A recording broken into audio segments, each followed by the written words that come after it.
Magandang hapon po sa lahat. Mayroon po pala tayong pupuntahan ngayon. Isang bata na kailangan daw po ng tulong natin. Kaya puntahan natin sa area nila kung andyan siya at sana makita natin ngayon. So let's go. Abangan nyo po yung video natin mga idol. So ayan mga idol, naglalakad po tayo dito sa bukid. No? Dahil na po sa bukid yung bahay nila. At dito po natin siya sa bukid puntahan ngayong araw. Shout out po sa lahat. So ayan po mga idol, pinuntahan natin doon sa bahay nila pero wala po siya doon. Andito daw po siya sa bukid ngayon.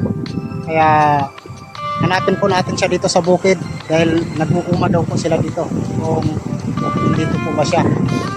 So sundin po natin yung video natin mga idol hanggang sa matapos. Yan mga idol.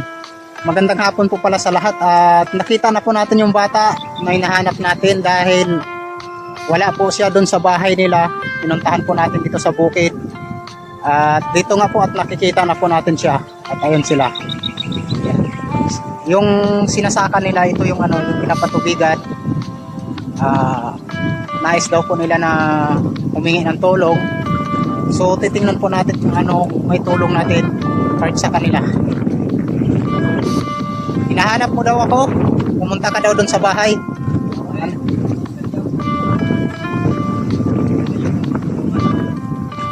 Ano yung kailangan mo?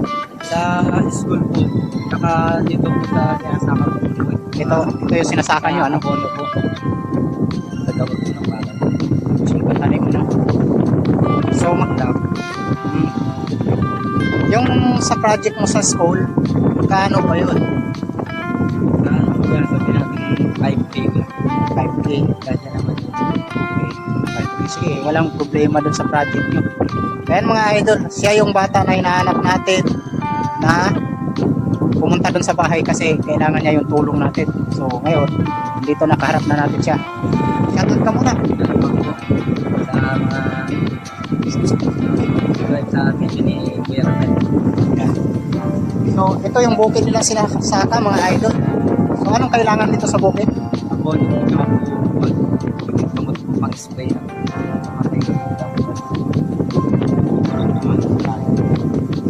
Punla yung punla. So kung sa project mo sa school ay 5,000, dito naman magkano kaya estimate mo para matulungan kita?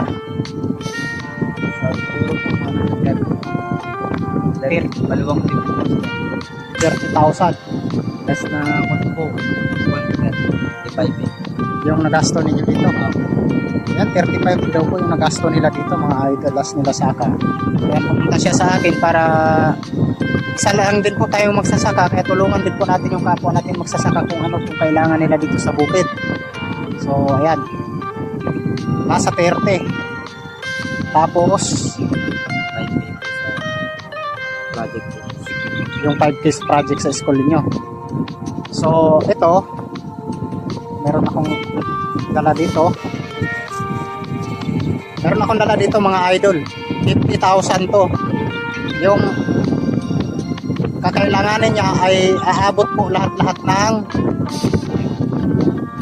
35. So, ang dala ko dito ay 50,000 para po talaga sa kanya to, para matulungan po natin tong bata na to.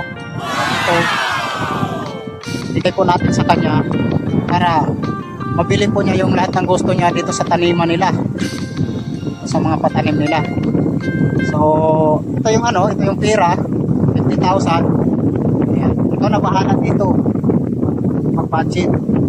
Actually 35,000 lang yung kailangan niya mga idol, pero ginawa po natin 50,000 para walang labis, walang kulang po yung budget niya dito sa pag-uuma niya tsaka yun sa school niya. So galingan mo yung pag-aaral mo ha. Thank you po Kuya. Sige. Hindi po ako nagsising ikaw po yung nabilan. Basta mayroon lang po tayo, hindi naman po tayo mabibigo, basta mayroon lang po tayong maitulong, no? Ayan, good luck sa'yo at sana mapabuti mo yung palay mo at yung pag-aaral mo. Salamat po. Yung mga idol, kaway ka na lang sa camera. Ayan. So ayun mga idol, at andun na nga siya, papunta siya dun sa bahay nila. Yun yung bahay nila dito sa bukid.